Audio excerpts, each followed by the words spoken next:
Buenas noches nuevamente a todos los presentes.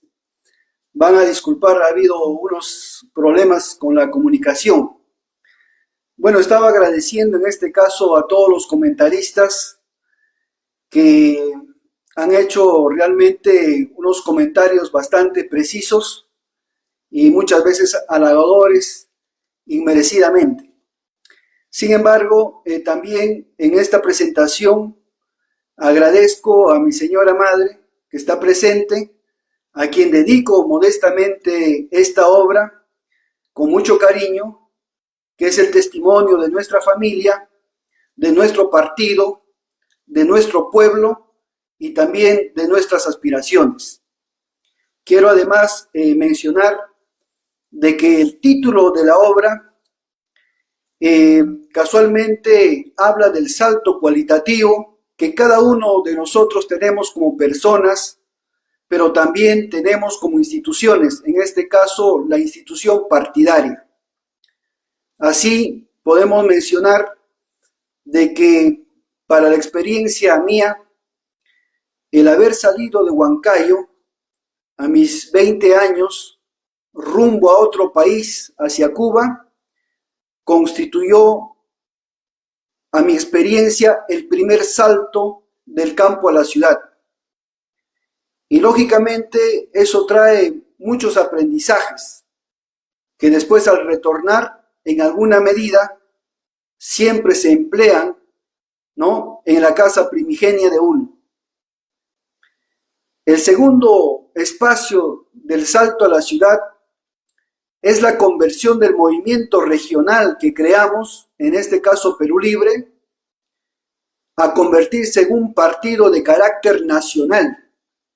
Y eso lógicamente es un triunfo para la organización porque muchos movimientos regionales trataron de convertirse en partidos y no lograron, porque lógicamente no es una tarea sencilla, es una tarea que requiere dedicación, requiere sacrificio, y cuando hablo de sacrificio, hablo de que se restringen espacios familiares, espacios laborales, espacios económicos, y lógicamente se lidia también contra otra clase política que impide o quiere impedir tu crecimiento. El tercer salto del campo a la ciudad considero que es cuando el partido, con sus recursos realmente bastante magros o escasos recursos económicos, se enfrenta a los partidos de la oligarquía.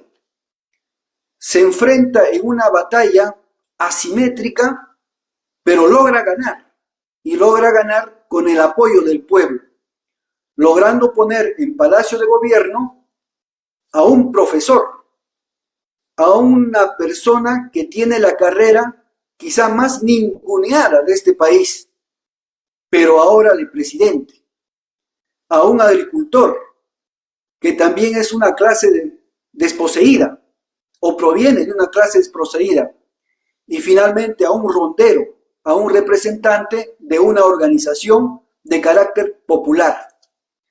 Entonces, esos son los tres espacios en que se salta del campo a la ciudad: el viaje a Cuba, la conversión de movimiento en partido, la batalla de la campaña asimétrica y lograr que Castillo se posicione en Palacio de Gobierno.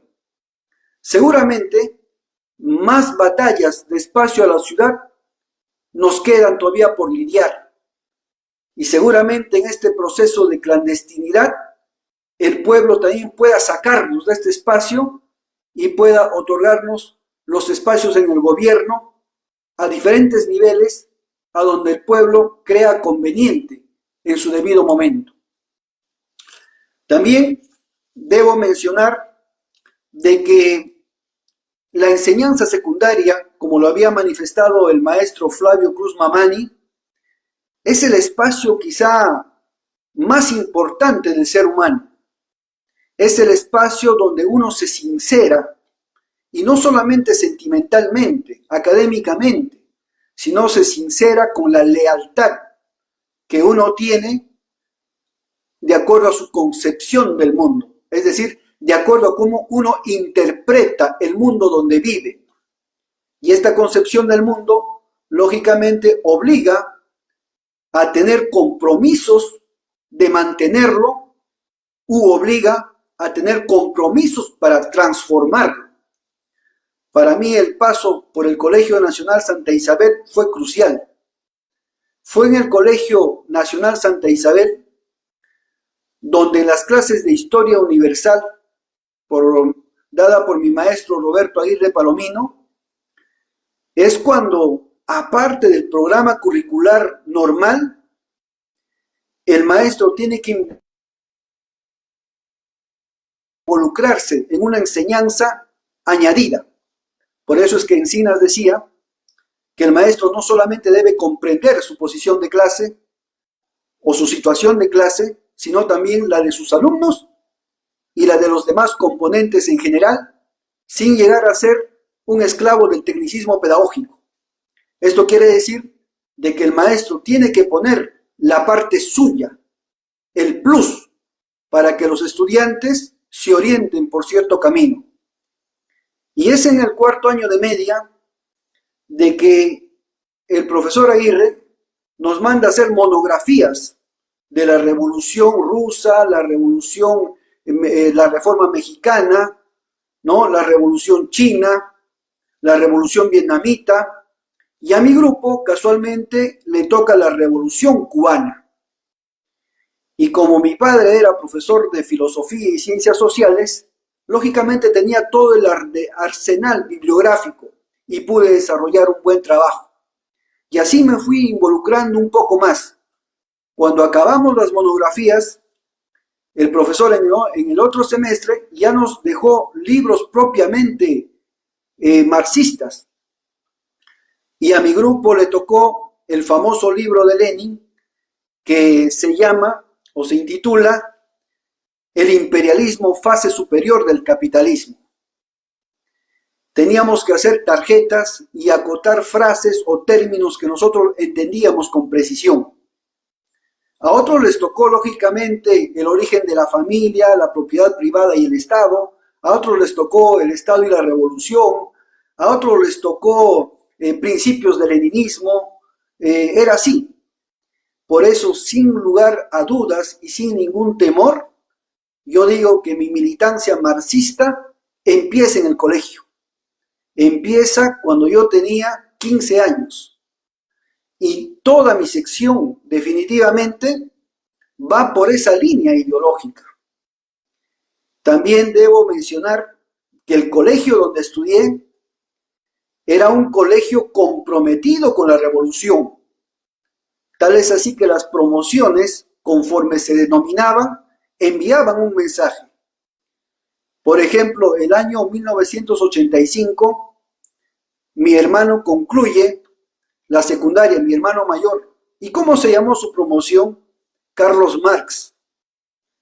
El año 86 acaba la promoción mis primos. ¿Y cómo se llama la promoción? César Augusto Sandino. El año 87 yo termino, egreso de esa promoción. ¿Y cómo se llamó? Javier Heró. En 1988 egresa Waldemar. ¿Y cómo se llamó su promoción? José Carlos Mariátegui. Es decir, aquí había una secuencia ya de trabajo ideológico y político. Por eso digo que Santa Isabel para nosotros fue crucial. Por eso cuando mis adversarios dicen que cuando yo fui a Cuba me adoctrinaron, eso no es así. Es más, a ningún extranjero lo adoctrinan o lo obligan a tomar determinada postura ideológica o política. Por el contrario, los extranjeros estamos apartados del Partido Comunista de Cuba, estamos apartados de la Federación de Estudiantes Universitarios de Cuba, no la podemos integrar por nuestra condición de extranjeros. En tal sentido, la enseñanza de la sociedad cubana es en la vida, en la práctica, en cómo nos desenvolvemos, qué es lo que vemos y cómo nos desarrollamos como estudiantes y también como profesional. Esa experiencia es muy importante para nosotros. Y mi colegio Santa Isabel fue un colegio que yo creo que pasó por tres etapas fundamentales. Una etapa académica brillante, donde Santa Isabel tenía campeones nacionales de matemática a granel, campeones en literatura, campeones en deporte, inclusive egresados que hasta ahora trabajan en la NASA. Pero eso fue una etapa hasta los años 80. En los años 80 el colegio entra a otra etapa, que es la etapa clasista, que es en la etapa donde nosotros ya estudiamos, propiamente dicho, y nosotros egresamos con esas promociones de los nombres que acabo de mencionar. Después de esa etapa ya viene una etapa neoliberal del colegio, una etapa que lamentablemente continúa de esa forma producto de la represión. Santa Isabel fue duramente reprimido por las fuerzas del Estado e instalaron una base militar a su interior. Prácticamente el mismo tratamiento que se le daba a la Universidad del Centro en aquel momento. Entonces, Santa Isabel para nosotros ha sido un punto de inflexión sumamente importante en nuestra formación de izquierda. También quiero mencionar de que como parte de la formación política de uno, el primer espejo que tiene, lógicamente, son los padres. Y mi señora madre aquí juega un rol fundamental en el aspecto político. Y asimismo mi padre juega un rol fundamental en el aspecto ideológico. En el aspecto ideológico, digo yo, es el trabajo de gabinete, es el trabajo de la biblioteca.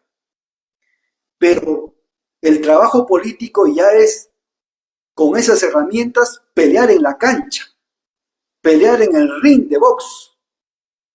Y una vez triunfado en el ring de box, uno recién puede poner en ejecución sus pensamientos, es decir, el programa del partido.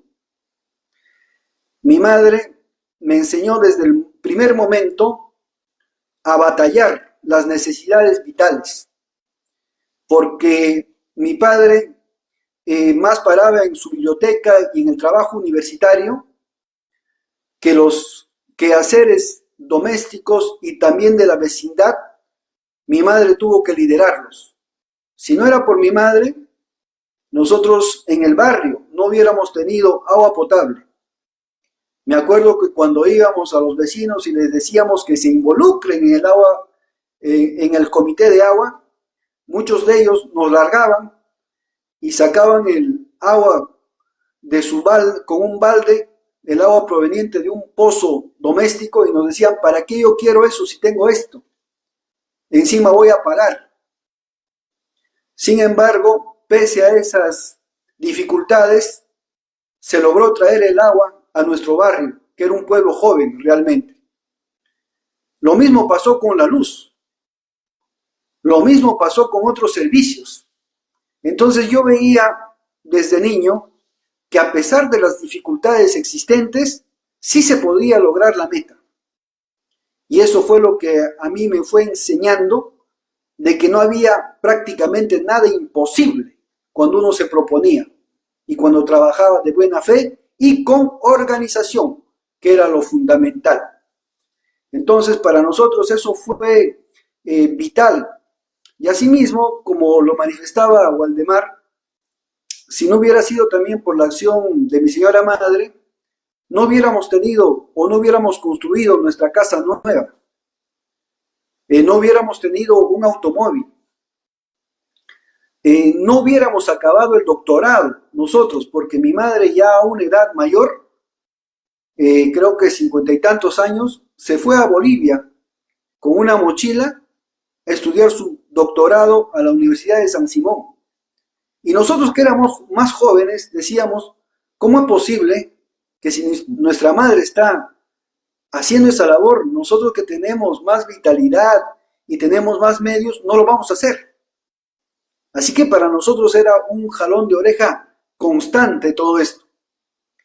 Y también fue por la acción de ella que enfrentamos con decoro el asesinato de mi padre en circunstancias muy difíciles. Y no solamente lo enfrentamos contra las fuerzas represivas, sino nos pusimos la meta de superarnos académicamente en su memoria.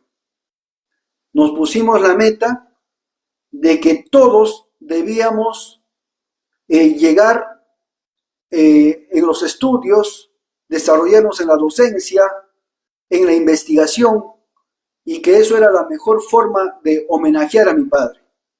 Más adelante, con el tiempo, ya cuando se forma el partido, se acoplan muchos proyectos que habían quedado como que sueltos.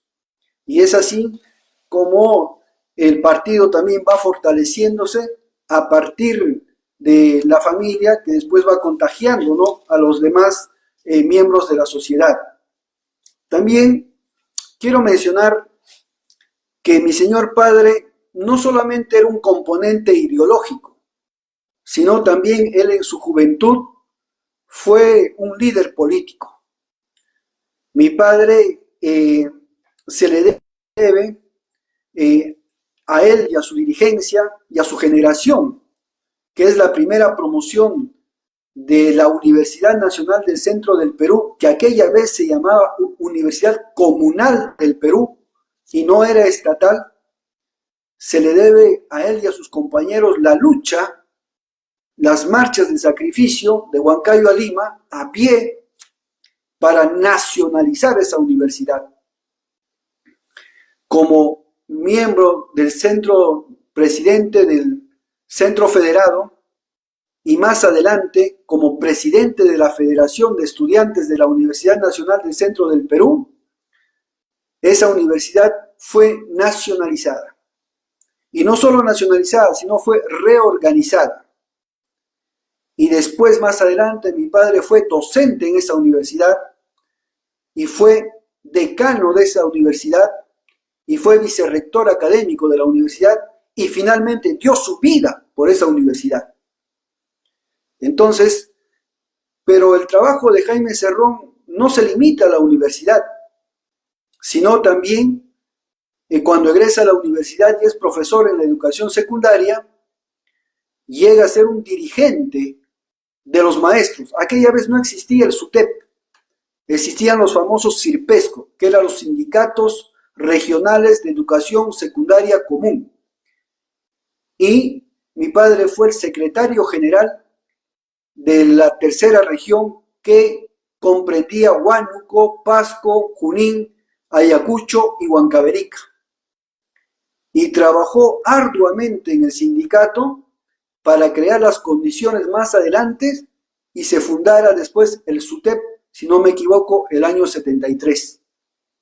Es decir, no solamente su lucha fue a nivel de estudiante universitario, fue también como profesor de la educación secundaria y finalmente fue como docente universitario. Posteriormente, ya cuando yo lo conozco, mi padre ya no es un activista político, más bien es un hombre dedicado por entero a su actividad académica.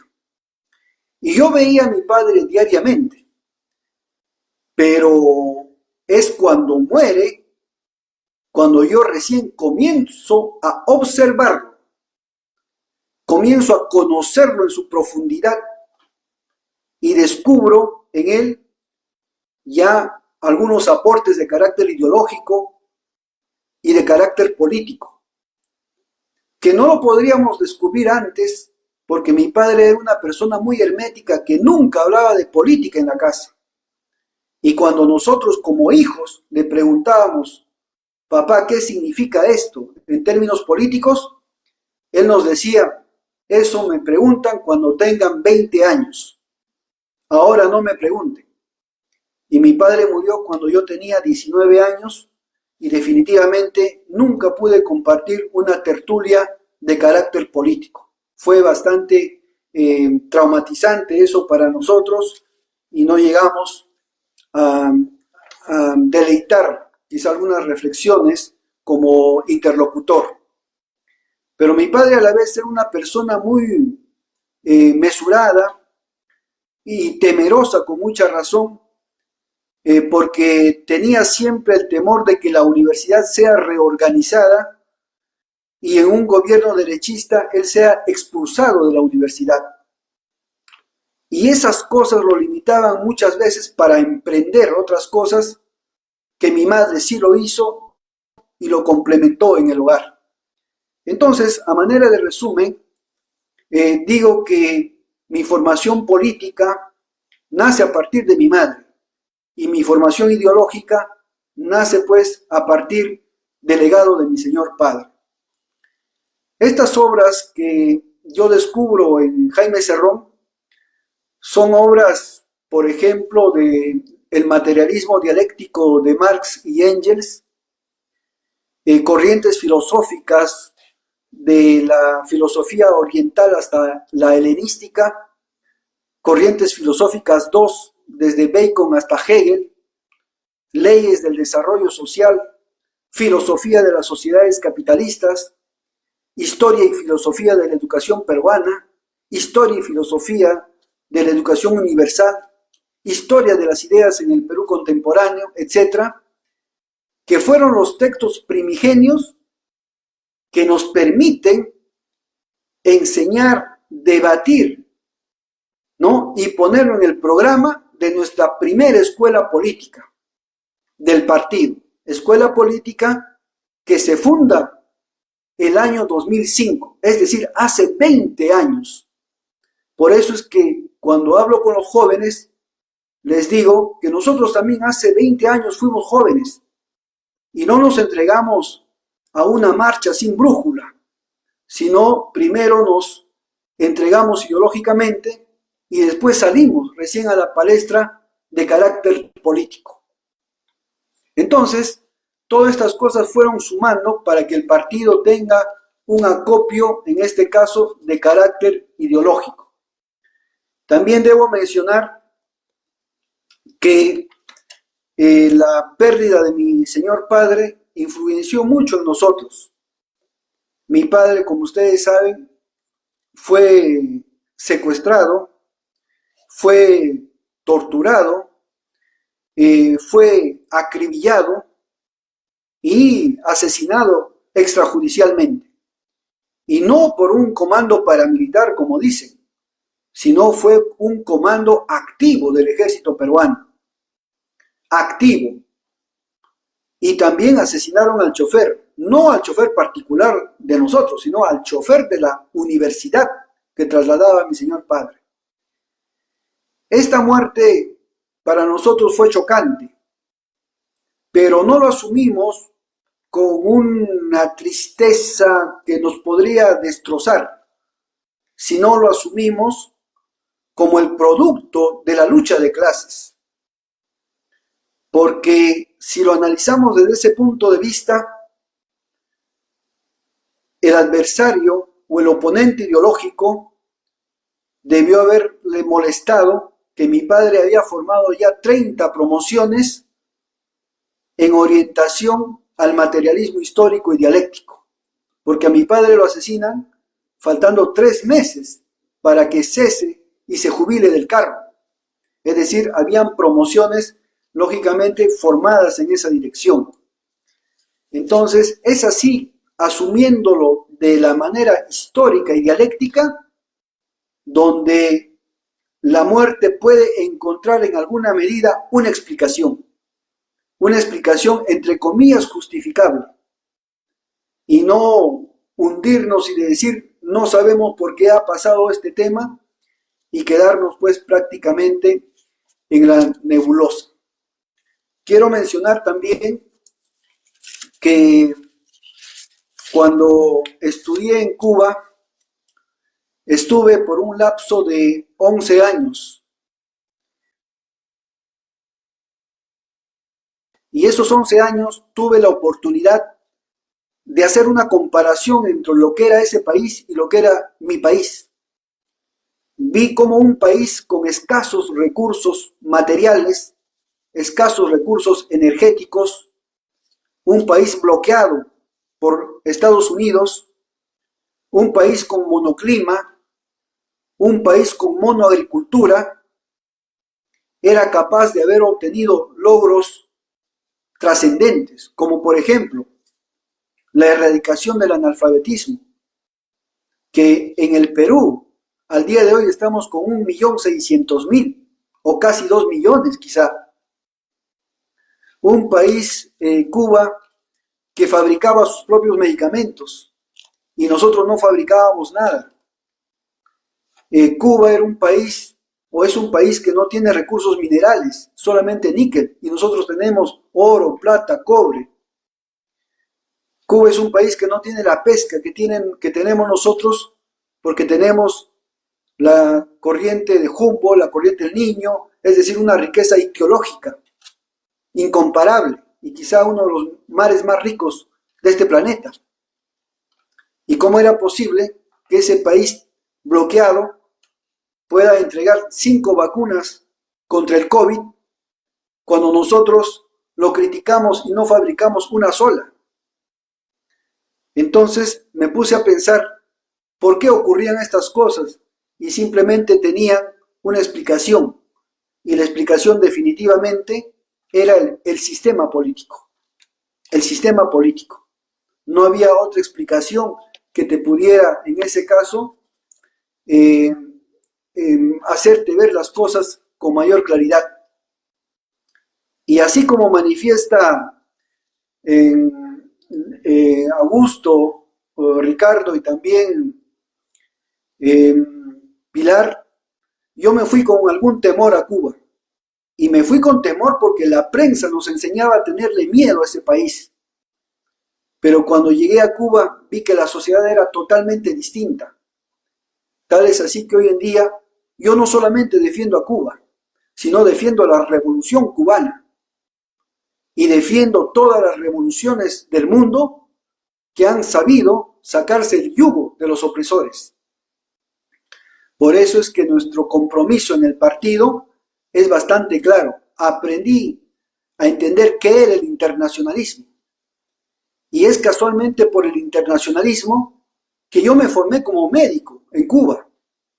Es casualmente por el internacionalismo que Cuba envió médicos, envió sangre y envió carpas cuando hubo el terremoto de Huaraz. Es casualmente por el internacionalismo que 6.000 cubanos murieron en Angola, entre militares, profesores y médicos, defendiéndolo del apartheid de Sudáfrica. Y es casualmente por el internacionalismo que muchos cubanos dejaron su vida en Argelia, en Etiopía, en Guinea, en Angola y en otros países, inclusive en Granada, en el Caribe, donde fueron acribillados cuando estaban haciendo un aeropuerto. Y ahí pude entender que la lucha contra el imperialismo mundial no acaba liberando tu país, sino requiere el concurso continental y quizá el concurso mundial. Por eso es que la izquierda es internacionalista. La izquierda no puede ser nacionalista y menos un nacionalista chauvinista. Puedes tener un nacionalismo popular que defienda tu cultura, que defienda tu tradición, pero no un nacionalismo chauvinista que te aparte de todas las naciones del mundo, donde se ponga parámetros raciales, parámetros de idioma, parámetros religiosos, parámetros autoritarios, parámetros militaristas. Ese nacionalismo es malo. Por eso que la izquierda, antes de ser nacionalista, es internacionalista. Se identifica con los demás países. Y eso lo aprendí en Cuba. Y más aún cuando estudié con árabes, estudié con palestinos, estudié con africanos, estudié con asiáticos, estudié con latinos de otros países, estudié con caribeños y también con los propios cubanos. Entenderlos, entender su cultura, entender sus necesidades, era realmente interesante. Algo difícil, algo diferente al nuestro, pero tampoco no tan diferente. Yo recordaba cuando ellos acababan su carrera, sobre todo los sirios, por ejemplo, para ellos no era una alegría acabar su carrera, no era una alegría entera, porque volver a su país significaba volver a la guerra. Y yo inicialmente creí que no estaba en ese grupo, pero cuando yo me di cuenta, al igual que ellos, yo también había escapado de la guerra de mi país, de la guerra interna, de la guerra civil, del conflicto armado interno o del terrorismo, como quieran llamarlo. Y cuando acabé mi carrera, regresé a mi país pensando que era un país en paz. Y no era un país en paz, y no es un país en paz. Quizá ya no tenga un país con enfrentamientos bélicos, pero sí es un país donde se ejecuta una guerra jurídica a todo nivel. Por tanto, yo también regresé a la guerra. Y muchos de nosotros nos desenvolvemos en una sociedad bajo esos parámetros. Por eso que es muy importante entender cada uno de estos pasajes. También quiero mencionar algo que me enseñó Cuba. Cuba terminó con mis complejos. Mis complejos, por ejemplo, de interrelacionarme con las damas. Porque yo toda la vida había estudiado en colegios masculinos. La primaria, la secundaria. Y en la universidad estudiaba ingeniería eléctrica. Y estudiaba ingeniería civil, donde ver una dama era mucho. Es decir, mi educación fue enteramente machista. Sin embargo, en Cuba eso no existía. Todo era mixto. Y la interrelación entre los cubanos de ambos sexos era sin barreras. Eso me enseñó Cuba, romper esa barrera y saber interrelacionarme mejor, saber tratar a una dama, saber conversar con facilidad y sin ningún tipo de complejo. También Cuba me quitó mis traumas raciales, porque cuando llegué a Cuba, en mi salón, y yo estudié en Camagüey, casi todos eran blancos, de ojos azules, ojos verdes, y yo me sentía como que ese no era mi espacio, porque eso que ocurriría en el Perú. Pero después me di cuenta que esa gente era humilde, modesta, amigo, solidario, era gente excepcional. Y que ahí me di cuenta de que quienes se categorizan superior tras el color de piel estaban totalmente equivocados. Por eso es que Cuba también me enseñó a romper esa barrera. Otro punto que aprendí en Cuba es a poder desenvolverme verbalmente, porque ahí los exámenes no son escritos, los exámenes son orales. Yo nunca di un examen escrito en Cuba y tenía que saber hablar, tenía que saber a enfrentarme a un tribunal y tenía que dominar el curso, sacando una tarjeta al azar y respondiendo las preguntas. Pero Cuba, además de eso, no solamente te forma académicamente, sino te exige una formación cultural. Y si tú quieres ser el mejor alumno, no solamente tienes que sacar buena nota, sino tienes que participar en deporte, tienes que participar en trabajos de agricultura, tienes que participar en la cultura, es decir, en la poesía, en la danza. Y como yo quería ser el alumno más destacado de mi promoción para poder ganarme una segunda beca y poder ser especialista, tuve que aprender a recitar, tuve que aprender a romper ese cerco, tuve que aprender a declamar en público. Ahí me di cuenta de lo potente que era la poesía. Tuve que armar mi elenco de danza, de huaylas, con los peruanos que estaban ahí y eran de otras latitudes, pero aprendíamos cada uno nuestra danza de nuestras regiones. Es decir, esta era una universidad que fusionaba el trabajo intelectual con la cultura, con el deporte y con el trabajo manual. De eso se trataba, y la revolución no solamente busca académicos, sino busca al hombre integral, al hombre que sirva realmente para todo, para el escritorio, para la chacra, para el combate, para el gabinete, para la lucha política, es decir, un hombre que esté apto para cualquier necesidad donde lo necesite la patria, como dice. Entonces, eso es importante de la universidad cubana que me permitió aprender. También debo mencionar de que yo llegué a Cuba no en sus tiempos de bonanza, no en los años 60, 70, donde la Unión Soviética o el campo socialista del este podían ayudar a la isla.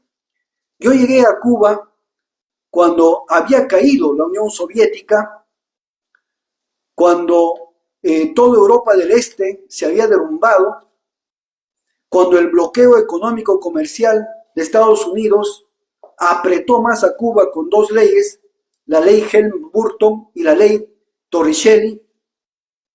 Llegué a Cuba cuando tenía que enfrentar, además de esos dos factores, sus problemas internos como país por sus carencias en recursos naturales, por ejemplo. Llegué a Cuba en un periodo que ellos le llamaron el periodo especial en tiempos de paz. Una etapa durísima que ningún pueblo lo soporta fácilmente, pero el pueblo cubano lo soportó. Y no solo lo soportó, sino apoyó decididamente el gobierno de Fidel. Porque para Estados Unidos el culpable era Fidel. Pero el pueblo, un pueblo educado, un pueblo que piensa políticamente, lógicamente no es fácil que caiga en ese juego. Eso me enseñó la revolución y me enseñó a resistir los embates, pero no solamente resistir por masoquismo, sino resistir para vencer, para sobreponernos a las circunstancias más duras. Y es así como nosotros aprendimos de ese país toda esa cultura sumamente importante.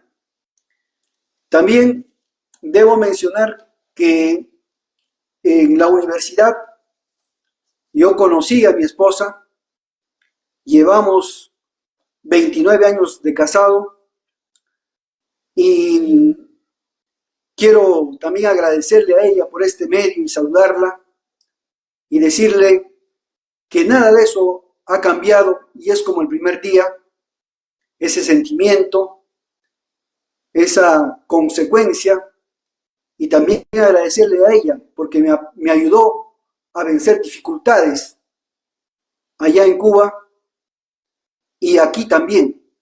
Y si no fuera por el apoyo de ella, quizás no hubiéramos avanzado políticamente. Y muchos de los sacrificios que ha enfrentado la familia, incluyendo el de ella, se avisoran en estos modestos triunfos que tiene el partido. También debo mencionar algo importante que aprendí en Cuba. Aprendí a ver lo que en el Perú nos oculta. Por ejemplo, en Cuba entendí el acto heroico internacionalista de Leoncio Prado. Aquí no nos enseñan que Leoncio Prado es un héroe en la República de Cuba que luchó por la independencia de Cuba contra España. Pero allá está bien reconocido. Tampoco aquí nos hablan de la proeza de Raúl Porras Barnechea, cuando defendió a Cuba en la OEA, siendo canciller, pese que el gobierno del Perú le había encargado hablar contra Cuba. Pero él, por un tema de dignidad, de autonomía y de integridad, defendió la revolución. Eso, por ejemplo, tampoco nos enseñan aquí. Es en Cuba también donde leí por primera vez los 7 ensayos de interpretación de la realidad peruana. Mariátegui, presente como elemento fundamental del marxismo latinoamericano. Y fue en Cuba también que aprendo a valorar la poesía de Vallejo. Una poesía que en alguna medida está restringida o nos quieren presentar a Vallejo como un poeta subjetivo, romántico, pero no nos presentan como un revolucionario, como un marxista, como un comunista, como alguien que luchó y se enfrentó al fascismo en el Perú y también en Europa. Esos personajes que tienen un espacio fundamental en Cuba eran nuestra sangre. Era como encontrarse con tu connacional, sentirse orgulloso de ellos. Es muy importante resaltar esto que nos enseñó la estadía por allá. Y es así como el año 2002 yo regreso a Huancayo y regreso a Huancayo como especialista en neurocirugía y me doy cuenta pues definitivamente que en Huancayo, que tenía una población el doble o el triple de la provincia donde yo había estudiado, existía solamente un neurocirujano. Mientras que en Camagüey, que era más pequeño, habían 21 neurocirujanos y no dábamos abasto. En Huancayo no existía un tomógrafo, no existía un resonador magnético, no existía un arco en C. Y por más reclamo que uno hacía, no le interesaba. Es más, ni siquiera sabían para qué servía eso. Entonces dije, si es que yo no llego a ese espacio de decisión, nunca van a comprar un tomógrafo estos señores aquí. Si yo no llego a un espacio de decisión, nunca vamos a abrir una escuela de neurocirujanos aquí y solamente va a existir 1 o 2 que tienen el monopolio. Y si es que la medicina no se populariza en Huancayo o en Junín, va a ser siempre un medio de enriquecimiento para determinada élite, que termina haciendo su clínica y terminaba enriqueciéndose. Y es como me dicen a mí mucha gente, ¿por qué tú no has hecho tu clínica? ¿Por qué si tú eres un médico famoso, un médico considerado, por qué no has hecho tu clínica? Y mi respuesta es, porque primero, soy producto del martirologio de mi padre. Segundo, porque soy un médico formado por la revolución. Yo no soy un médico formado por una universidad neoliberal. Entonces, tengo que ser consecuente con lo que pienso. Tengo que ser consecuente con lo que hago. Y tengo que ser consecuente con lo que digo. Entonces, es así como me involucro en la política, pero con esa línea ideológica. Y el partido, el gran componente que tiene el partido, siempre fueron profesores. No es que con Castillo hayan llegado los profesores a Perú Libre, no es así. Perú Libre siempre ha tenido un componente amplio de magisterio. Y quizá de los que poco o nada ha tenido es de médicos, como yo. Quizá hasta los médicos no voten por Perú Libre, pero el magisterio siempre ha estado presente. Entonces, por eso es que duele que en alguna medida se abran escisiones al respecto. Ahora bien, también debo mencionar de que arribado a Huancayo, operé el primer caso de un niño de 5 años. Un niño que no tenía para pagar una radiografía. Un niño cuyos padres más pensaban en la medicina folclórica. Un niño que se estaba muriendo en un hospital donde yo no trabajaba, pero habían escuchado hablar de mí y me llamaron. Y cuando fui, lo vi, lo ausculté, dije, este niño tiene un hematoma epidural. Pero ¿cómo? Si no tienes rayos X, si no tienes una tomografía, ¿cómo lo vas a operar? Yo le dije, estoy con toda la seguridad de que por el interrogatorio, por el hallazgo físico que tiene este paciente, por el tamaño de sus pupilas, tiene esto. Y un médico se arriesgó conmigo, el doctor Javier Balbín Pimentel, este paciente, y efectivamente tenía un hematoma epidural. Lo salvamos. Salió del coma al tercer día. Y eso fue un acontecimiento que los medios periodísticos lo difundieron. Como si fuera un acontecimiento, ¿no? Quizá un acontecimiento en Huancayo, pero era algo ordinario que se hacía en Cuba. Y es así como empezó la carrera de operar no solamente ese caso, sino muchos. Y como el padre se enteró que yo no era un médico de ese hospital, que yo venía de afuera, me dijo, doctor, ¿cuánto le debo? Recuerdo que ese día nos fuimos a tomar un caldo y el padre del niño se acuerda diciendo, a mí ese caldo no me costó más de un sol. Y después ver la satisfacción del niño a recuperarse e irse a su casa. Y así fueron Y así fueron varios. No solamente fue uno. Me atrevo a decir, quizá fueron más de 100.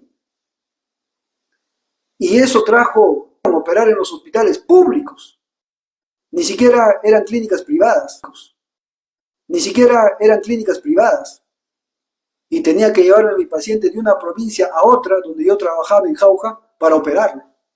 Y ahí también me ayudó un gran amigo, José Luis Paredes Antesana, que si me está viendo, lo saludo con mucho afecto. Porque también en el Perú hay un grupo pequeño, pero hay un grupo de médicos revolucionarios, que no esperan nada a cambio. A esos médicos, los he saludado el 5 de octubre, que ha sido su aniversario de la medicina peruana. Pero también hay otros tipos de colegas que lamentablemente todo el mundo lo conoce. Cuando yo estudiaba medicina en Cuba, decía, si yo estudio medicina me voy a alejar de la política, que era lo que me gustaba, lo que me nacía. Y efectivamente es que los médicos casi no se meten en política, y la misma carrera, lógicamente, no te da espacio para averiguar si no es con la autodisciplina. Entonces, ya graduado de médico, me gradué con el primer puesto, logré mis objetivos y fui a estudiar neurocirugía. Yo dije, si de médico me aparto, como neurocirujano será peor. Y así que tenía in pectore esa espinilla de que no podía continuar. Pero, ¿cómo es? Los profesores juegan un rol fundamental. Ahí conocí a mi profesor Sergio Diego Vega Basulto. Y Vega no solamente era el mejor neurocirujano, era un trabajador de punta a punta. Y era un médico que tenía automóvil, porque allá cualquiera no tiene un automóvil, que lo utilizaba para llevarle a sus pacientes, inclusive a su casa, con el automóvil. Y utilizaba el automóvil exclusivamente para atender emergencias. Vega realmente era un comunista, un individuo totalmente capaz. Y fue Sergio Vega el que me enseñó de que la medicina y la neurocirugía sí podía fusionarse con la política, porque era secretario del Partido Comunista. Pero aparte de tener esa carga, Vega era diputado de la Asamblea Nacional Popular, es decir, del Congreso cubano. Y así se mantuvo en varios periodos, desde el 2001 hasta el 2007. Pero no solamente era diputado y era neurocirujano, sino era un médico que voluntariamente se fue al África, a Yemen, a trabajar por misión internacionalista. Y es ahí donde lamentablemente muere. Es decir, esas cosas hacen de tu vida poco a poco. Uno es lo que la sociedad le da. La información social cambia tu conciencia, cambia tus conocimientos, cambia tu afectividad, cambia tu conducta y finalmente determina tu temperamento, tu carácter y tu inteligencia. Eso para nosotros han sido enseñanzas vitales en la vida. Por eso que cuando operé el primer caso en Huancayo de este niño, a las 2 de la mañana, yo lo llamé por teléfono a Vega ese rato. Y le dije, profesor, he operado mi primer caso acá en Perú. Y me dijo, hijo, ¿qué técnica has hecho? Tal técnica. ¿Y cómo está el paciente? Está muy bien, profesor. Solamente le reporto para decirle que ya he iniciado la carrera neuroquirúrgica como neurocirujano. Se alegró. Pero no solo se alegró, sino me llamó a los días y me dijo, ¿cómo está el paciente? Es decir, no se dejaba cabo suelto. Por eso es que yo me admiraba cuando aquí tenía colegas que operaban el caso y se iban. Y Vega me dijo una verdad. Una cosa es ser cirujano y otra cosa es ser operador. Operador es cualquiera, pero cirujano es otra cosa. Y el día que me gradué, me dijo también, hoy en día Vladimir se gradúa de neurocirujano, pero más adelante debe graduarse de lo más difícil, que es graduarse de persona, graduarse de personalidad. Y eso le decía a cada uno de sus alumnos, y efectivamente cada uno hace su personalidad en la vida y con el tiempo. Entonces, yo creo que el haber regresado a Huancayo, haber estudiado en Cuba, marcó un hito importante. En Cuba la disciplina del estudio era duro, y no solamente estudiábamos neurocirugía, sino diarios hacíamos 1 hora de historia de Cuba. Y eso me habituó a la escuela política. Y ese mismo patrón es el que, aunque este término no sea adecuado, impongo en el partido. Cuando fundamos el partido, impongo el horario de la escuela política, antes de debatir los temas de coyuntura.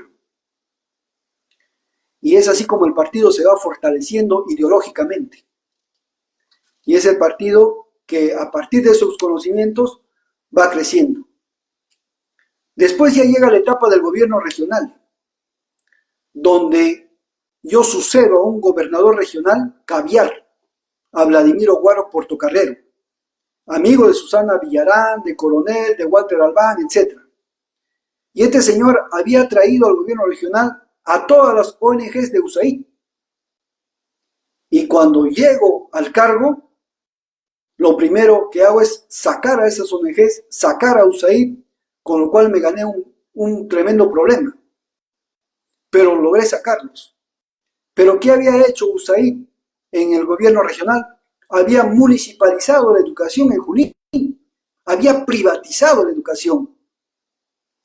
Por eso es que yo mantengo que los caviares siempre han trabajado finalmente, no solo para la derecha, sino para el imperialismo. Y lo siguen haciendo. Y ahí marcaba la diferencia, o desde ese momento yo marcaba pues las líneas del partido. Entonces, creo que para nosotros eso ha sido importante.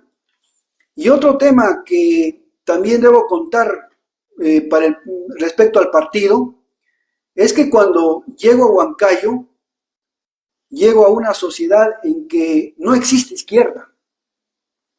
La izquierda había sido diezmada por las fuerzas represivas y además también por las fuerzas radicalizadas. La habían desaparecido. Y los pocos izquierdistas que quedaban habían transfugado al fujimorismo, habían transfugado a los partidos progres o progresistas, otros se habían jubilado de la política y otros habían muerto en el camino y otro grupo estaba exiliado. En esas condiciones tuvimos que reconstruir la izquierda popular en Huancayo. Y lógicamente dentro de un medio adverso, un medio en el cual decirse izquierdista, decirse comunista o socialista era correr bastante riesgo, pero definitivamente lo hicimos y estos son los resultados de haberse atrevido a hacerlo con ese espíritu. También quiero mencionar de que el nombre del partido es producto de un debate y como lo ha dicho Augusto Lostanao, el partido se iba a llamar Perú Patriota, pero había otro movimiento que se llamaba Frente Patriota, que inmediatamente impugnó el nombre. Entonces el jurado nos dijo que cambiemos de nombre.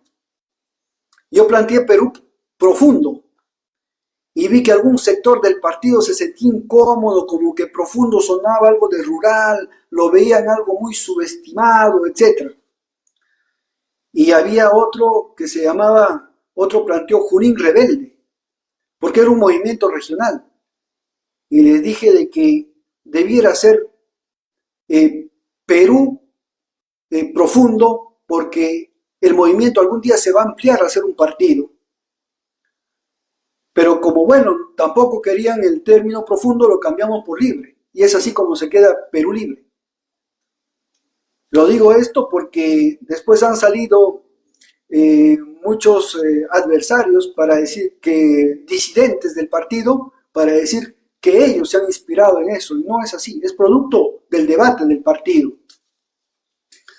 También, ¿cómo aparece el símbolo del lápiz? El símbolo del lápiz tampoco es invento de un marketing pagado o algo por el estilo. Nosotros estábamos buscando un logo para el partido. Y este logo era bien difícil de conseguir. Y el logo es tan importante para la campaña y para cualquier partido. Es más, puede pasar el partido y el logo se queda en la memoria de la gente.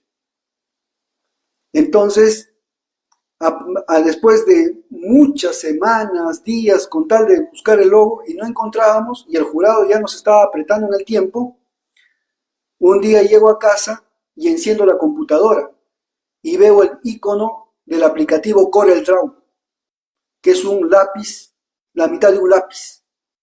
Y ahí se me ocurre. Y ahí es cuando digo, nosotros vemos las cosas, pero muchas veces no las observamos. Y es así como cojo ese modelo, le hago modificaciones, le pongo colores y nace el lápiz como el símbolo del partido. Y después viene el lema, que es Fuerza Nacida del Pueblo. Y no sabemos quién es el autor de Fuerza Nacida del Pueblo, sino que lo vimos pintado una vez en el distrito de Chilca y nos pareció muy bien. Y buscamos al autor, porque no vaya a ser que se trate de un plagio. Y nunca lo encontramos, pero tampoco era un plagio. Era la creación misma de la militancia y lo adoptamos como oficial. Y después creamos un lema de campaña que era no más pobres en un país rico. Y este lema de campaña no es de autoría de Castillo o tampoco es autoría en la campaña del 2021.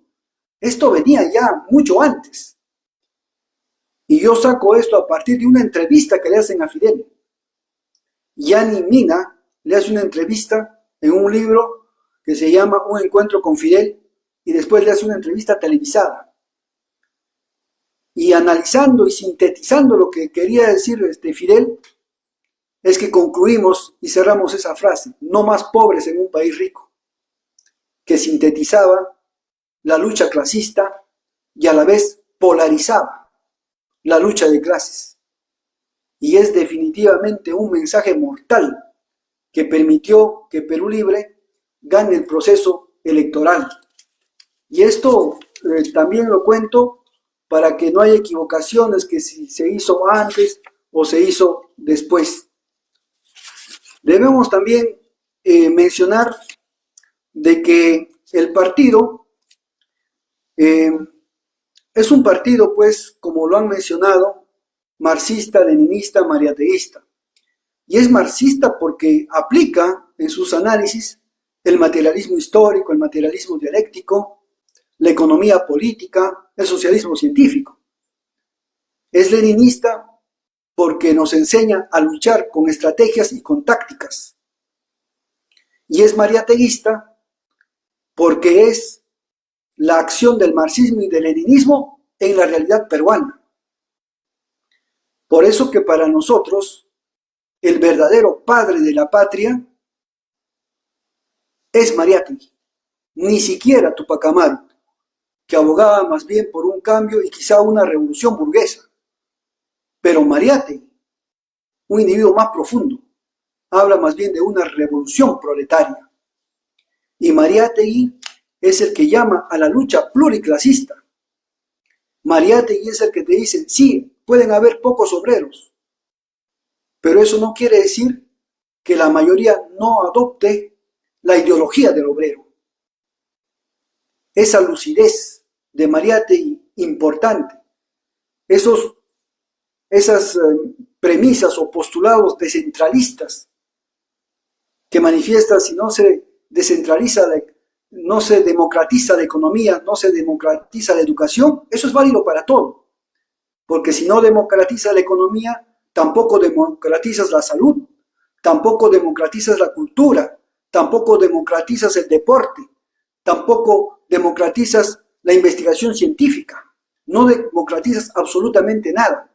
Y ese es un pensamiento descentralista porque las regiones reclaman una descentralización fiscal y tributaria para realmente tener una descentralización de carácter económico. Soy mariateísta también, y el partido lo es, porque Mariátegui era un anticaviar. Mariátegui criticaba a la socialdemocracia, al socialismo domesticado, al reformismo mediocre, a la democracia farisea. Y por el contrario, admiraba inclusive a la derecha, a la verdadera derecha que tenía principios fundados, principios sólidos, y decía, puedo hasta abrazarme y a la vez combatirnos con gente que piensa distinto, pero que piensa y defiende sus principios sin cambiar, sin estar de tránsfuga o metamorfoseándose ideológica o políticamente. Mariátegui es, como dicen, un marxista realmente de primera línea. Y el que no lo estudia, lógicamente, no podría entender algunas cosas sumamente importantes. También en el libro hago un recuento de la persecución política judicial a mi persona. Y destaco entre los periodistas al primer periodista que creyó en mi inocencia, sin conocerme, al señor Ricardo Uceda. Un periodista, yo diría, a carta cabal, porque pese a estar en un diario que es enemigo nuestro, que es el diario La República, en ese mismo diario, en 2 páginas, aboga sobre mi inocencia después de estudiar el caso judicial, sin conocerlo. Pero no solamente trabajaba en la República, sino también en algún momento fue miembro y presidente de una ONG que también es enemiga nuestra, que es el Instituto de Prensa y Sociedad, el IPIS. Entonces, para mí, leerlo fue bastante importante, porque no solamente aboga mi inocencia, sino denuncia que en el Perú se está creando un nuevo poder político y ese poder político se les está dando a los jueces y fiscales. Y definitivamente esa es la obra de la caviarada.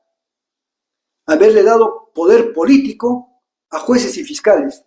Y es así como me sentencian el año 2019, una sola jueza me sacó del cargo reelecto de gobernador regional en contra del deseo de 254,000 electores, para después a los años decirnos que se habían equivocado en la sentencia.